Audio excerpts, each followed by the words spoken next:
အားလုံးပဲမင်္ဂလာပါရှင်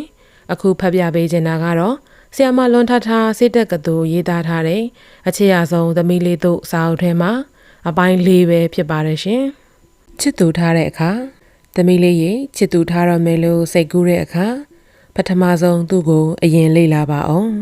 သူဟာလူကောင်းတစ်ယောက်ဖြစ်ဖို့လိုပါတယ်လူတော်တစ်ယောက်ဖြစ်ရင်ပိုကောင်းတာပေါ့တော်ပြီးမကောင်းတဲ့သူဆိုရင်အနေရများပါတယ်တကူကောင်းဆန်ပြီးအတ္တကြီးသူကိုတစ်ဖက်တည်းပဲတွေးပြီးသူများဘက်ကိုတွေးမပေးတတ်သူကိုချင်းစာနာမှုမရှိတတ်သူဖြစ်နေတတ်လို့ပါကောင်းပြီးမတော်ပြန်ရင်လေကိုကအဆဆရရဥဆောင်နေရမယ်ဒါပေမဲ့လူကောင်းဖြစ်နေဖို့ကပိုရေးကြည့်ပါတယ်နောက်တစ်ဆင့်ကသူဟာလေးစားတတ်သူလားကျင်နာတတ်သူလားဂရုစိုက်တတ်သူလားတန်ဖိုးထားတတ်သူလားလို့လေ့လာကြည့်ပါအောင်ကိုသူပြောဆိုဆက်ဆံတဲ့အခါလေးစားမှုရှိရဲ့လားကိုရဲ့စိတ်ခံစားမှုတွေကိုအလေးထားဂရုစိုက်တတ်ရဲ့လားကျင်ကျင်နာနာပြောဆိုဆက်ဆံတတ်သူလားကိုတန်ဖိုးထားတဲ့အရာတွေအပေါ်သူကလိုက်ပြီးတန်ဖိုးထားတတ်ရဲ့လားအဲ့ဒီအချက်တွေကိုအချိန်ယူပြီးလေ့လာကြည့်ပါကိုနဲ့ပြောဆိုဆက်ဆံတဲ့အချိန်မှာသူဟန်ဆောင်ကောင်းဟန်ဆောင်နေနိုင်ပါတယ်ဒါပေမဲ့တခြားသူတွေအပေါ်သူဘလို့ပြောဆိုပြုမှုဆက်ဆံတတ်တယ်လဲဆိုတာကိုလေ့လာအကဲခတ်လို့ရပါတယ်။လေးစားမှုဆိုရင်သူ့မိဘတွေအပေါ်သူပြောဆိုဆက်ဆံပုံကိုလေ့လာကြည့်ပေါ့။မိဘတွေအပေါ်လေးလေးဆဆရိုးရိုးသေးသေးဆက်ဆံတတ်သူ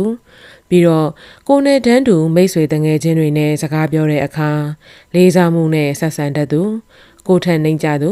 ဥပမာအလုံသမားတွေဆိုင်ကဝန်ထမ်းတွေအပေါ်နိုင်ထက်စီးနှင်းမရှိပဲသူ့နေရာနဲ့သူနေရာပေးပြီးဆက်ဆံတတ်သူဆိုရင်သူဟာလေးစားတတ်သူဖြစ်ပါတယ်ကျင်နာတတ်သူဂရုစိုက်တတ်သူဆိုရင်လည်းဒီလိုပါပဲသူများနဲ့ပြောဆိုဆက်ဆံတဲ့အခါကျင်ကျင်နာနာပြောဆိုတတ်မယ်အသေးဖွဲလေးကအစဂရုတစိုက်ရှိမယ်ဆိုရင်သူဟာကျင်နာတတ်သူဂရုစိုက်သူဖြစ်ပါတယ်နောက်တစ်ဆင့်ကအတွေးအခေါ်စိတ်သက်အစဉ်အတန်းမြင်မာဖို့လိုပါတယ်လူချမ်းသာနေဖို့မလိုပါဘူးတွေးတဲ့အတွေးတွေကအကောင်းမြင်တတ်တဲ့စိတ်အတွေးမျိုးရှိသူသူများဘက်ကိုလည်းထဲ့တွက်စဉ်းစားပေးတတ်သူဖြစ်ဖို့လိုပါတယ်လူတစ်ယောက်ရဲ့အစဉ်အတန်းဆိုတာစီးစိမ်ချမ်းသာတွေကျွဲဝနေမှ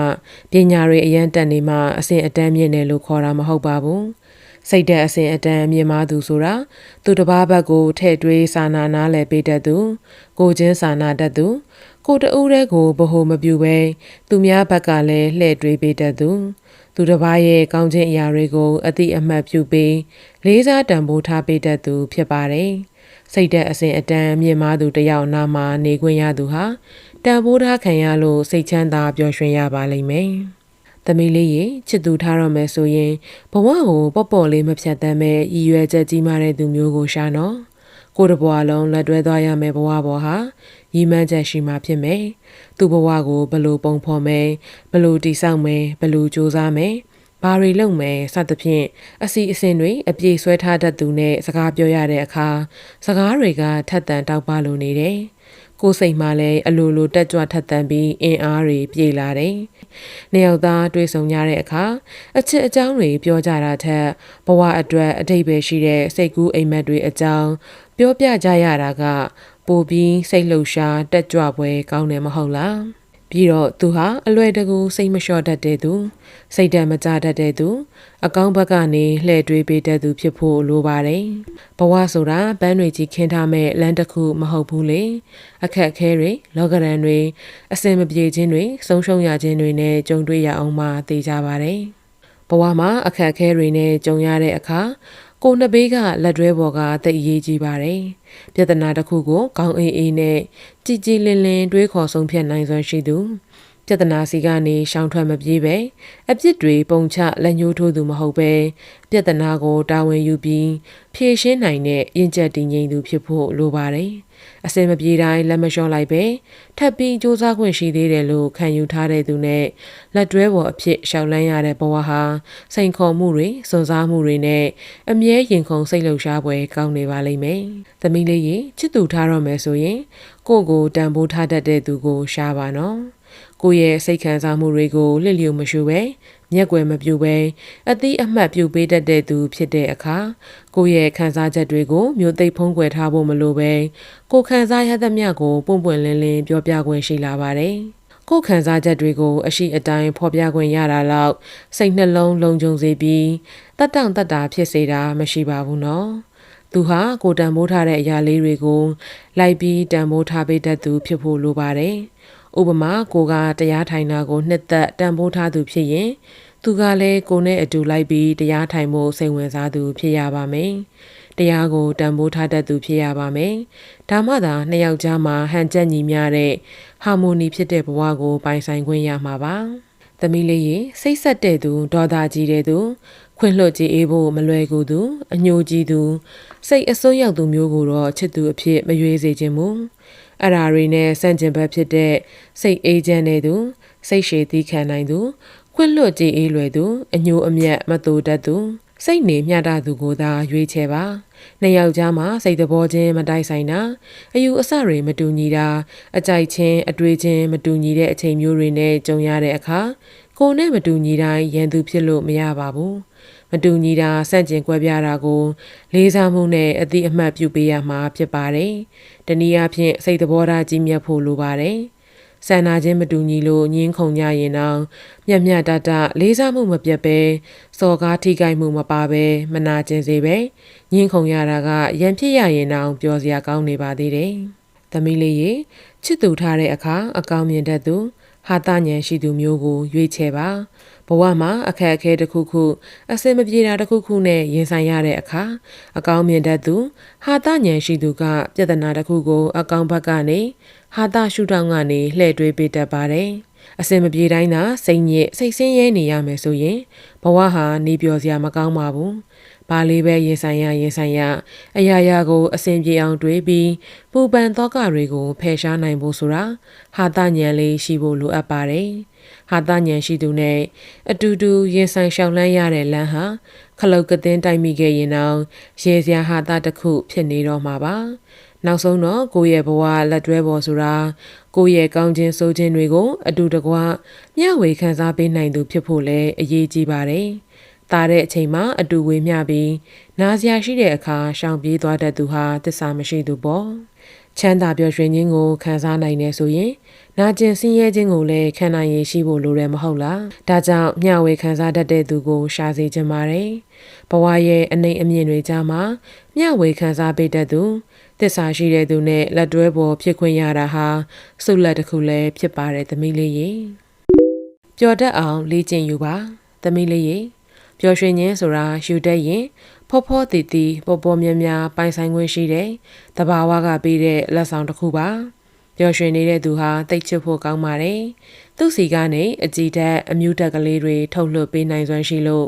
လူတိုင်းကချစ်ခင်တန်ဖိုးထားတတ်ကြပါတယ်ပျော်ပျော်နေတတ်တဲ့သူလောကကြီးကိုပျော်ရွှင်တဲ့ရှုထောင့်ကနေကြည်တတ်သူအကောင်းမြင်သူနားလည်စာနာပေးတတ်သူကိုချင်းစာနာပေးတတ်သူအနားမှာချစ်ခင်နှစ်လိုသူတွေဝိုင်းဝိုင်းလည်နေတတ်ပါတယ်ပျော်နေတယ်ဆိုတာသူ့ဘဝကြီးကအဆဆရရအစဉ်ပြေပြည့်စုံနေလို့လူတာရနေလို့ပျော်နေတာမျိုးမဟုတ်ဘူးနော်လောကရဲ့သဘာဝအဖြစ်အပျက်တွေစီကနေပျော်စရာလေးတွေရှာဖွေပြီးတွေးတက်ပျော်တတ်တာကိုဆိုလိုတာပါတကယ်တော့ပျော်ရွှင်ခြင်းဆိုတာတကူးတကာကြီးလိုက်ရှာနေဖို့လည်းမလိုပါဘူးရှာရခက်တဲ့တိတ်ကြီးကျယ်ခမ်းနားတဲ့အရာမျိုးလည်းမဟုတ်ပါဘူးနေ့စဉ်ကိုကြုံတွေ့ရင်ဆိုင်နေရတဲ့အဖြစ်အပျက်ကလေးတွေကိုအတိအမှတ်ပြုလက်ခံပေးတတ်တာအကောင်းမြင်တတ်တဲ့စိတ်ကလေးနဲ့အရာရာကိုတွေးပေးတတ်ကြည်ပေးတတ်တာ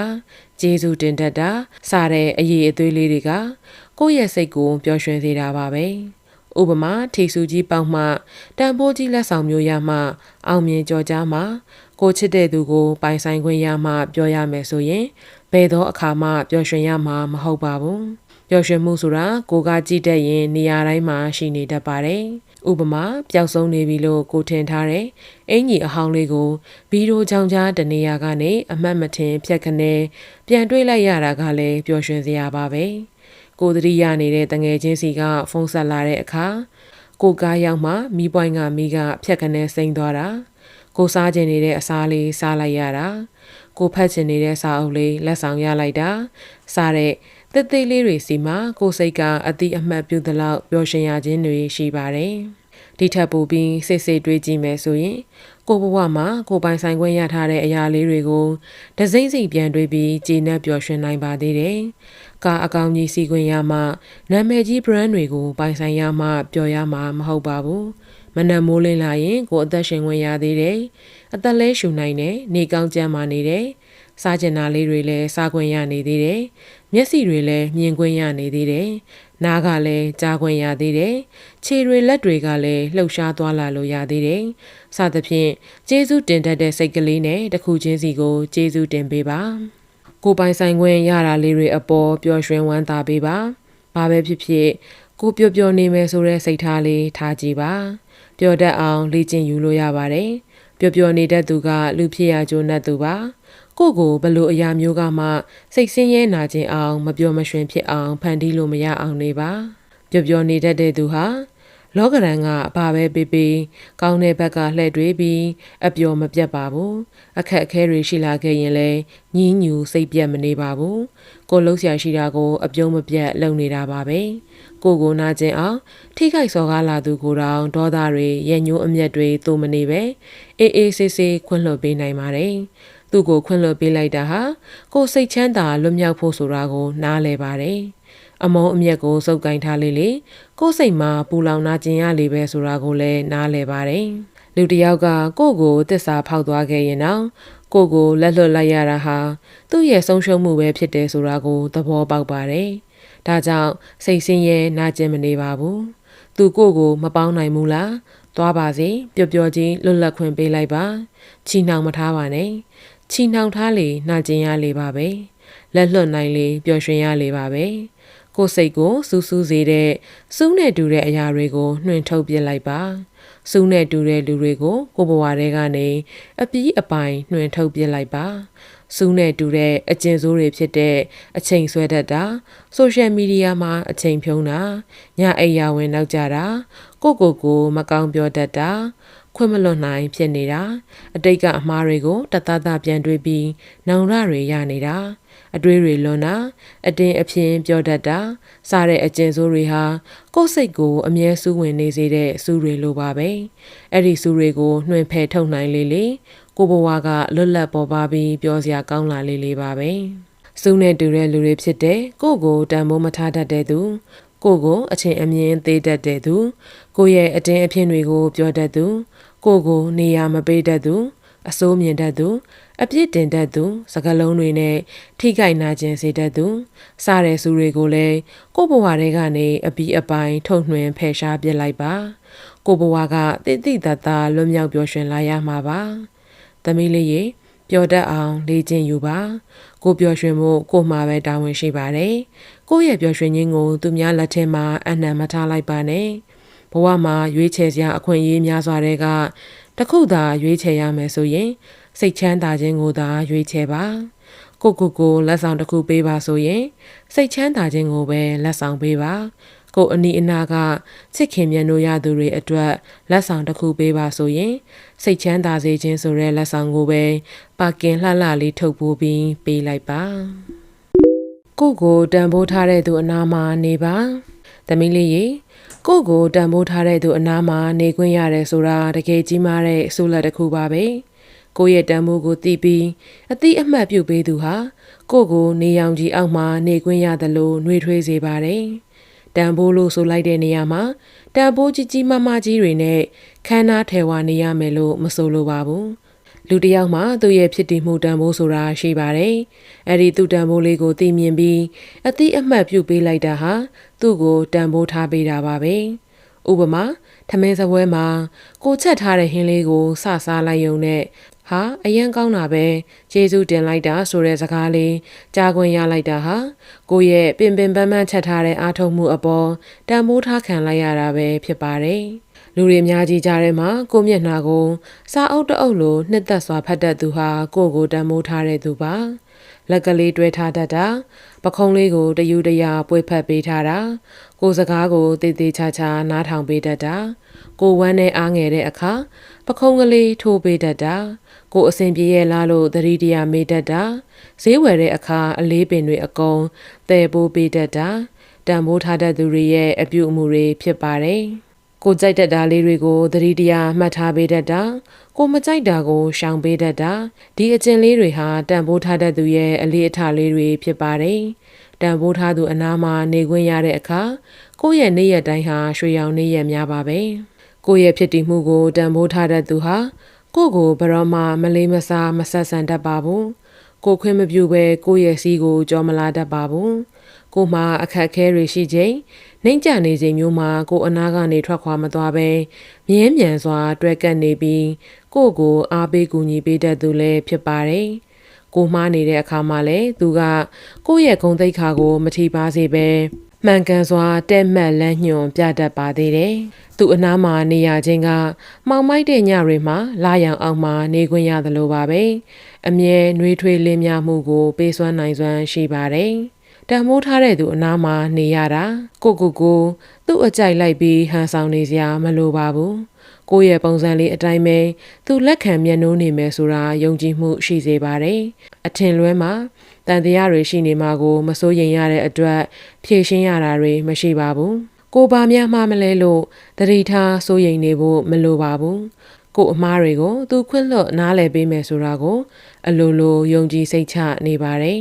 ကိုအထင်သေးတဲ့မျက်လုံးမျိုးနဲ့မကြည့်တတ်သူကိုရဲ့စိတ်ခံစားမှုတွေကိုဦးစားပေးထဲ့တွက်နားလည်ပေးတတ်သူကိုနာကျင်ထိခိုက်စေမဲ့စကားမျိုးမပြောတတ်သူဟာကိုတန်မိုးထားသူဖြစ်ပါတယ်လူတစ်ယောက်ရဲ့တန်ဖိုးဆိုတာရုပ်ပိုင်းဆိုင်ရာတွေအစင်းမြင့်မြင့်ပိုင်ဆိုင်ထားမှတန်ဖိုးရှိတာမဟုတ်ပါဘူးတယောက်နဲ့တယောက်လေးစားမှုလေးထားပြီးအသည့်အမှတ်ပြုပေးနိုင်တာကိုတန်ဖိုးထားတာဖြစ်ပါတယ်သူရဲ့စိတ်ခံစားမှုလေးတွေကိုသူ့ဘက်ကနေမျှဝေခံစားပေးနိုင်တာဟာတန်ဖိုးထားတာဖြစ်ပါတယ်သူနှစ်သက်တာမနှစ်သက်တာတွေကိုလေးလေးနက်နက်မှတ်သားပေးနိုင်တာဟာတန်ဖိုးထားတာဖြစ်ပါတယ်သမီးလေးရေအလွန်နှစ်သက်တန်မိုးထားရတဲ့မိတ်ကောင်းဆွေမွန်လေးတွေဆိုတာသူတို့နားမှာနေခွင့်ရလိုက်တဲ့တခဏလေး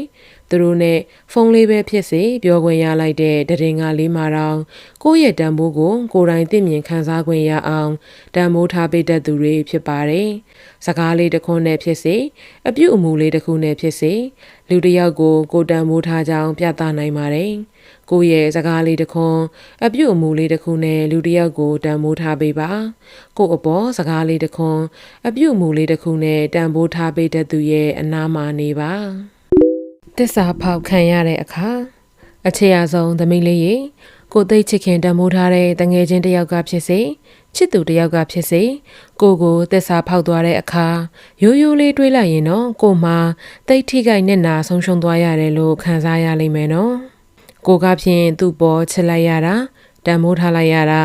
ဂယုဆိုင်ယူရကျင်နာလိုက်ရတာအလိုက်တသိပေးဆက်လိုက်ရတာသူကကို့အပေါ်တန်မိုးမထားခဲ့ဘူးကိုရဲ့ချစ်ချင်းမြတ်တာတွေကိုရရဆက်ဆက်ဥပစ်ခါပြုလှစ်လျူရှုခဲ့တယ်ကိုအမိုက်တစလိုစွန့်ပစ်သွားခဲ့တယ်ကိုကသူ့ကိုတိတ်တန်မိုးထားဆွဲမှတ်နေခဲ့တော့သူ့ကိုဆုံးရှုံးလိုက်ရခြင်းဟာကိုအတွက်အကြီးမားဆုံးသောနစ်နာဆုံးရှုံးမှုကြီးလို့ခံစားရလိမ့်မယ်နော်တေးသေးချာချာလေးလေးနက်နက်တွေးကြည့်ပါသမီးလေးကိုကသူ့ကိုတန်ဖိုးအရှိဆုံးအစစ်အမှန်တွေပေးခဲ့တာပါတကယ်တမ်းမှာသူကအဲ့ဒီတန်ဖိုးရှိတဲ့အစစ်အမှန်တွေကိုလက်လွတ်ဆုံးရှုံးလိုက်ရတာပါကိုအပေါ်လေးလေးနက်နက်တန်ဖိုးထားပြီးချစ်မြတ်နိုးတတ်သူတယောက်ကိုသူသစ္စာဖောက်လိုက်တာဟာသူရဲ့ဆုံးရှုံးမှုသာဖြစ်ပါတယ်ဥပမာပြောပြရရင်အဖိုးထိုက်တန်တဲ့စိန်မွေးအစ်စ်ကိုတန်ရာတန်ချင်းမပေးပဲ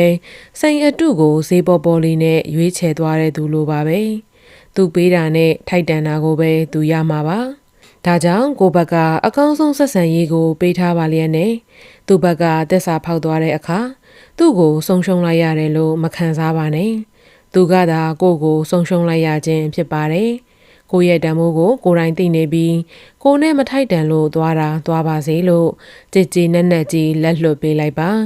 ကိုရဲ့တန်မိုးနဲ့ထိုက်တန်တဲ့သူကိုတန်မိုးထားတဲ့သူကတနေရာတစ်ထောင်ကနေပေါ်လာပါလိမ့်မယ်ကိုစိန်ပွင့်အစစ်ကလေးတစ်ပွင့်လို့တန်မိုးထားပါတန်မိုးသိတဲ့သူကထိုက်တန်နေရာပေးပြီးချီးမြှောက်ပါလိမ့်မယ်သမီးလေးရေဆက်ဆံရေးတစ်ခုမှာကိုယ့်ဘက်ကအတတ်နိုင်ဆုံးအကောင်းဆုံးဆိုတဲ့အရာတွေကိုသာပေးဖို့ကြိုးစားပါသူတစ်ပါးအပေါ်လေးစားမှုရှိတာနားလည်စာနာပေးတတ်တာလိုအပ်တဲ့အခါအစဉ်သင့်ရှိနေပေးတာအချိန်ပေးတာနားထောင်ပေးတာ စိတ်စေတနာကောင်းတဲ့အကြံကောင်းတွေပေးတာစတဲ့အရာတွေဟာစစ်မှန်တဲ့အကောင်းဆုံးအရာတွေပဲဖြစ်ပါတယ်ကိုယ့်ဘက်ကတော့အကောင်းဆုံးတွေပေးထားပါရဲ့နဲ့သူကိုယ့်အပေါ်ပြန်မကောင်းနိုင်ရင်မကောင်းတဲ့သူရဲ့ကိစ္စသာဖြစ်ပါတယ်သူကကိုယ့်ရဲ့တန်ဖိုးကိုနှိမ်ချလိုက်တိုင်းကိုယ့်ရဲ့တန်ဖိုးကိုလိုက်နှိမ်ချပေးစရာမလိုပါဘူးအစ်စ်ဆိုတာအတူဟန်ဆောင်လို့ကိုမရတာပါဒါကြောင့်ကိုကအစ်စ်တွေတန်ဖိုးရှိတာတွေသာပေးပါသူကတန်ဖိုးမထားနိုင်တဲ့အခါကိုတန်ဖိုးကိုအတိအမှတ်ပြုမပေးနိုင်တဲ့အခါကိုစွန့်ခွာသွားတဲ့အခါနာကျင်ထိခိုက်ဝမ်းနည်းစရာမရှိပါဘူးသူရဲ့ဆုံးရှုံးမှုသာဖြစ်ပါတယ်ကိုကလူတစ်ယောက်နဲ့ပေါင်းသင်းဆက်ဆံရတဲ့အခါသူ့ကိုထိုက်တန်ပြေပြေဝါဝါရှိတဲ့ဆက်ဆံရေးမျိုးပေးထားတဲ့အတွက်ကိုဘက်ကလိပ်ပြတန်အနေနိုင်ပါတယ်အကြောင်းမတိုက်ဆိုင်လို့လမ်းခွဲခဲ့ကြရင်တော့ကိုဘက်ကနောင်တရနေစရာအကြောင်းမရှိပါဘူးသူနဲ့ပတ်သက်သမျှကိုပြန်တွေးလိုက်တိုင်းနောက်ကျောမလုံရတာမျိုးအပြစ်ရှိသလိုခံစားနေရတာမျိုးမရှိပဲစိတ်တန်ပျော်ရွှင်ရွှင်နဲ့လမ်းခွဲနိုင်ပါတယ်သမီးလေးရေဘသူကိုမဆိုစစ်မှန်ခြင်းကိုသာပေးပါလူတိုင်းကအစစ်နဲ့မတန်ဘူးဆိုရင်တော့မစစ်မှန်သူကကိုယ်အနာကနေခွာသွားပြီးစစ်မှန်သူတွေသာကိုယ်အနာမှာကြံခဲ့ပါလိမ့်မယ်ကိုပြုံးလိုက်တဲ့အပြုံးလေးကအစားရင်ထဲကနေနှစ်ကာလာတဲ့အစစ်ကလေးပဲဖြစ်ပါစေအပြုံးအစစ်ကလူကိုတောက်ပတက်ဝင်စေပါတယ်နားထောင်တဲ့အခါလဲစိတ်ထဲကနေစိတ်ပါလက်ပါနားထောင်ပေးပါနားထောင်ပေးတဲ့သူကိုလူတိုင်းကချစ်ခင်အားကိုးတတ်ကြပါတယ်ကိုကသစ္စာရှိတဲ့သူတစ်ယောက်ဖြစ်နေဖို့သာအရေးကြီးတာပါကိုဘက်ကသစ္စာရှိခင်မင်ပေါင်းသိနေပါရဲ့နဲ့သစ္စာဖောက်ခံရတဲ့အခါဝမ်းနဲ့ကြေကွဲမနေပါနဲ့သူလန်းသူသွားပါစေပေါ့ပါလေးသာလက်လွတ်ပေးလိုက်ပါလူတိုင်းကကိုနဲ့ထိုက်တန်တာကိုပဲရတတ်တာမျိုးပါကိုတနေ့ဂရီတစ်ခုပေးပါသမီးရေဂရီစကားဆိုတာကိုယ့်ရဲ့ဂုဏ်သိက္ခာပါပဲတယောက်ကိုဂရီတစ်ခုပေးလိုက်ပြီးတဲ့အခါအဲ့ဂရီကိုတီအောင်စူးစမ်းရတာကကိုယ့်ရဲ့ဂုဏ်သိက္ခာကိုတိဆောက်ရတာဖြစ်ပါတယ်ဂရီအတိုင်းအလုပ်တစ်ခုကိုအောင်မြင်အောင်စွမ်းဆောင်နိုင်တဲ့အခါကိုလေးစားဂုဏ်ယူမိတတ်ပါတယ်သူများတွေကိုဂရီပေးသလိုကိုလည်းတနေ့ကိုဂရီတစ်ခုစီပေးကြည့်ပါပေးတဲ့အတိုင်းလဲဂရီကိုတီအောင်စူးစမ်းပေးပါရလက်ကကိုလေးစားချစ်ခင်လာတာပါပဲကိုဟာကိုဂရီကိုတီအောင်လုပ်နိုင်တယ်ဒါကြောင့်ကိုဟာချစ်စရာကောင်းတယ်လေးစားစရာကောင်းတယ်အထင်ကြီးစရာကောင်းတယ်မနက်မိုးလင်းလာရင်မှန်တဲ့ကိုကြည့်ပြီးကိုဂရီတစ်ခုပေးကြည့်ပါအဲ့ဒီအကျဉ်လေးကိုဆွဲနေအောင်လုပ်ကြည့်ပါဒီနေ့စာအုပ်တအုပ်ရဲ့စာမျက်နှာ10မျက်နှာပြီးအောင်ဖတ်မယ်ဒီနေ့ဘာအကြောင်းကြောင့်မှစိတ်မဆိုးမိအောင်နေမယ်အကယ်၍စိတ်ဆိုးစရာနဲ့ကြုံခဲ့ရင်လေကိုယ်စိတ်ကိုသိနေအောင်စူးစမ်းကြည့်မယ်လို့ခရီးပေးထားလိုက်ပါဒီနေ့တရားကိုနာယူဝတ်ထိုင်မယ်လို့ခရီးပေးကြည့်ပါခရီးပေးထားတဲ့အတိုင်းအောင်မြင်အောင်လုပ်ပြီးတဲ့အခါရရှိတဲ့ပျော်ရွှင်မှုကဘာနဲ့မှမတူပါဘူးကိုဂရီပေးပြီးအဲ့ဒီဂရီကိုတီအောင်စူးစမ်းလိုက်ရတာဟာကိုတန်မိုးထားလေးစားရလဲရောက်ပါတယ်ဂရီတီတတ်တဲ့အကျင့်လေးဆွဲမြဲလာတဲ့အခါကိုအနာပတ်ဝန်းကျင်ကလူတွေစီကယုံကြည်လေးစားမှုကိုရနိုင်ပါတယ်ကိုဟာဂရီတီတဲ့သူတစ်ယောက်အဖြစ်ကိုရဲ့ပုံရိပ်ကိုပုံဖော်ပေးပါတယ်ကိုအတွက်တိတ်ခတ်ခဲနေပြီးအောင်လုပ်ဖို့ဖြစ်ပါမလားလို့တန်တရားဖြစ်မိနေတဲ့ကိစ္စမျိုးတွေမှာကိုဂရီသေးလေးတွေပေးပြီးလှုပ်ကြည့်လိုက်ပါအချိန်တစ်ခုရောက်တဲ့အခါကိုမထင်မှတ်ထားတဲ့အောင်မြင်မှုကစောင့်နေပါလိမ့်မယ်ဥပမာစာမျက်နှာထောင်ချီတဲ့စာအုပ်အထူးကြီးကိုပြီးအောင်ဖတ်နိုင်မှာမလားလို့မဝင်မရဲတန်တရားဖြစ်နေတဲ့အခါငါတနေ့ကိုစာမျက်နှာ10မျက်နှာတော့ပြီးအောင်ဖတ်မယ်ကွာဆိုပြီးကိုဂရီပေးကြည့်လိုက်ပါကိုဂရီပေးထားမိတဲ့အတွက်ဂရီတီအောင်နေ့စဉ်စာဖတ်ဖြစ်နေပါလိမ့်မယ်တစ်ချိန်မှာစာအုပ်ကြီးတစ်အုပ်လုံးဖတ်ပြီးသွားတဲ့အချိန်မှာဂရိတီတဲ့ကိုစုလေးပါလေးတော့ချတင်ပါတယ်တချို့သောကိစ္စလေးတွေကိုလုပ်ဖို့ခက်ခဲနေတဲ့အခါမျိုးမှာကိုဂရိလေးပေးပြီးလုပ်ကြည့်ပါ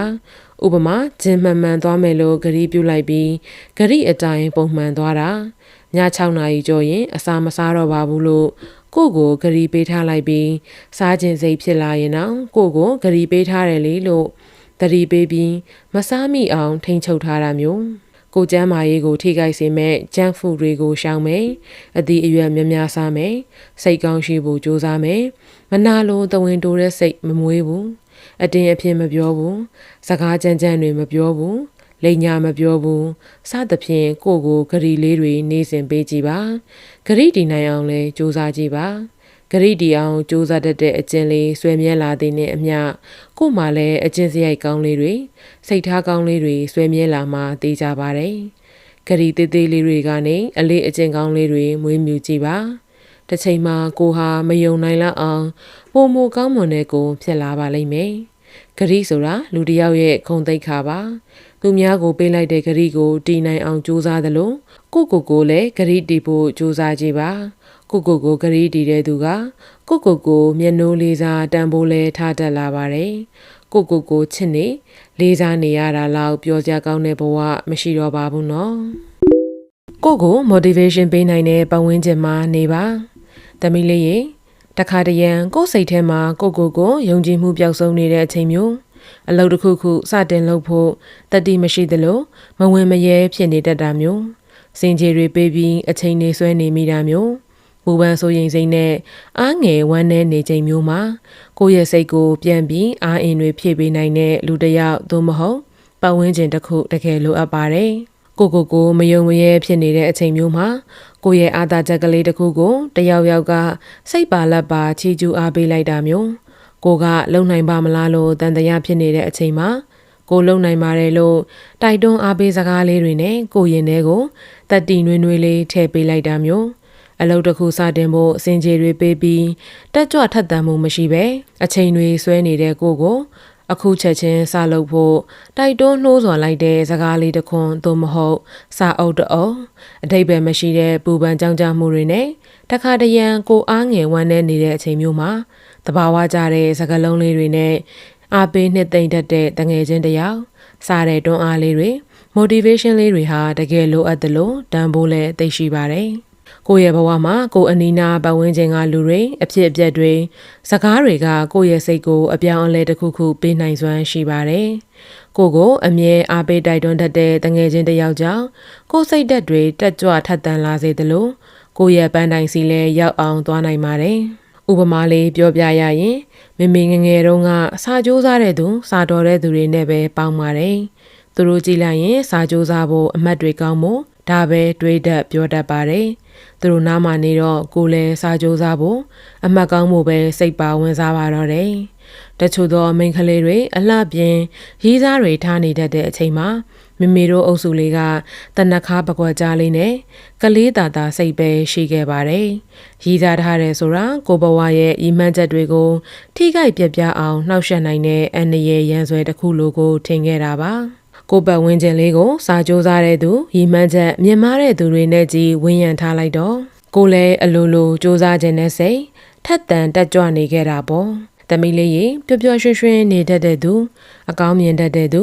ရဲစရာကလေးတွေပြောတတ်တဲ့သူတွေရဲ့အနားမှာနေရရင်နေ့ရက်တိုင်းစိတ်အကြည်တက်ကလေးတွေလွှမ်းခြုံခွင့်ရပြီးလွတ်လပ်ပေါ်ပါစေပါတယ်တယောက်စီကထုတ်လွှတ်တဲ့ပိုဇက်တဲ့စွမ်းအင်ဟာတခြားသူစီအပြန်အလှန်ကူးလူရှက်သွဲပြီး positive energy တွေပုံမစူးစီးအားကောင်းလာစေပါတယ်။ညညူစုတတ်တဲ့တန်တရားအားကြီးသူအစိုးမြင်စိတ်တွေများတဲ့သူအနားမှာနေရရင်ကိုယ်စီမှာရှိနေတဲ့အကြည်တက်စွမ်းအင်တွေကိုစုပ်ယူခံလိုက်ရတယ်လို့ပဲကို့မှာပါအစိုးတက်တုံခါမှုတွေရိုက်ခတ်စေပါတယ်။ဒါကြောင့်ညညူတတ်သူညူစုတတ်တဲ့သူကိုယ့်ရဲ့အားထုတ်မှုတွေကိုအတိအမှတ်ပြုမပေးတတ်သူများမကောင်းကြောင်းအတင်းပြောတတ်သူတွေနဲ့ဝေးမှသာနေပါစိတ်ကောင်းရှိတဲ့သူကိုပြုံးရယ်ပျော်ရွှင်စေတဲ့သူကိုယ့်ရဲ့စိတ်ဆွမ်းအင်တွေကိုအကောင်းမြင်စိတ်လေးတွေနဲ့ပါဝါဖြည့်ပေးနိုင်တဲ့သူကိုတန်ဖိုးထားတဲ့သူဂရုစိုက်ပေးတတ်တဲ့သူကိုပြောချင်တဲ့စကားကိုစိတ်ပါလက်ပါနားထောင်ပေးတတ်တဲ့သူတွေအနားမှာနေပါသမီးလေးရေသမီးရဲ့နေ့ရက်တိုင်းနေရောင်ကြီးတွေဖြာနွေးသလိုနှွေးထွေးလာပါစေပါလိမ့်မယ်သမီးလေးရေကိုနေတဲ့ပတ်ဝန်းကျင်ကကိုဘဝကိုပုံဖော်ပေးနိုင်စွမ်းရှိပါတယ်စာကြည့်တိုက်သွားတဲ့အခါစာအုပ်တွေဖတ်ဖြစ်မယ်စာတွေရေးဖြစ်မယ်ဂျင်သွားတဲ့အခါလေ့ကျင့်ခန်းတွေလုပ်ဖြစ်မယ်ဖျားသွားရင်ကောင်းမှုကုသိုလ်လေးတွေလုပ်ဖြစ်မယ်မဟုတ်လားဒီလိုပဲ night club သွားတဲ့သူအရက်တောက်တဲ့သူ game ကစားတဲ့သူအနားမှာနေရင်ကိုလည်းဒီအလုပ်တွေပဲလုပ်ဖြစ်သွားမှာလေကိုဘဝရဲ့တန်ဖိုးထားတဲ့အရာကိုသိထားရင်ကိုဘယ်လိုပတ်ဝန်းကျင်မှာနေရမလဲဆိုတာကိုလည်းနားလဲသဘောပေါက်ရပါမယ်အချိန်တိုင်းဟာတန်ဖိုးရှိပါတယ်သမီးလေးရေ အချိန်ကိုတန်ဖိုးရှိရှိအသုံးပြုတတ်သူတွေအနားမှာနေပါသမီးရဲ့နေ့ရက်တိုင်းအချိန်တွေတန်ဖိုးရှိရှိကုန်ဆုံးသွားပါလိမ့်မယ်ကိုလေးစားအားကြရတဲ့အောင်မြင်နေတဲ့သူတွေကို follow လုပ်ထားပါသူတို့ရဲ့စူးစမ်းအားထုတ်မှုတွေစိတ်နေစိတ်ထားအတွေးအခေါ်အယူအဆတွေကိုသမီးလေးအတူယူလို့ရပါတယ်မိမိဆို Oprah Winfrey, Michelle Obama တို့ရဲ့စာအုပ်တွေသူတို့ရဲ့အတွေ့အခေါ်အယူအဆတွေကိုသိသဘောကျတာပါပဲ။ဉာဏ်ရည်ထက်မြက်ပြီးကိုဘဝကိုအလားပါဆုံးပုံဖော်နိုင်စွမ်းရှိတဲ့သူတို့ရဲ့စာလေးတွေဖတ်လိုက်ရရင်မိမိစိတ်မှာ motivation တွေရလာတာပါပဲ။ကိုယ့်ရဲ့စိတ်ကိုတက်ကြွထက်သန်စေမယ်။အသိဉာဏ်အလင်းတွေပွင့်လန်းစေမယ်စာအုပ်တွေနဲ့အဖော်လုပ်ပါ။မိမိအတွက်တော့ပြင်ပအဖော်တွေထက်စာအုပ်အဖော်လေးတွေကမိမိဘဝကိုအလင်းရောင်တွေပေးနိုင်ခဲ့တာပါပဲ။စာအုပ်တွေကသမီးရဲ့ဉာဏ်အလင်းကိုဖွင့်ပေးပါလိမ့်မယ်။သမီးရဲ့ပတ်ဝန်းကျင်မှာအကောင်းမြင်စိတ်ထက်သန်တတ်သူပျော်ရွှင်ရဲမောတတ်သူစိတ်ခွန်အားပေးတတ်သူတန်ဖိုးထားတတ်သူတွေနဲ့စိတ်ကိုအာဟာရဖြစ်စေမဲ့စာအုပ်တွေနဲ့သာဝန်းရံထားလိုက်ရင်ဘာများလိုသေးလို့လဲသမီးလေးရေ။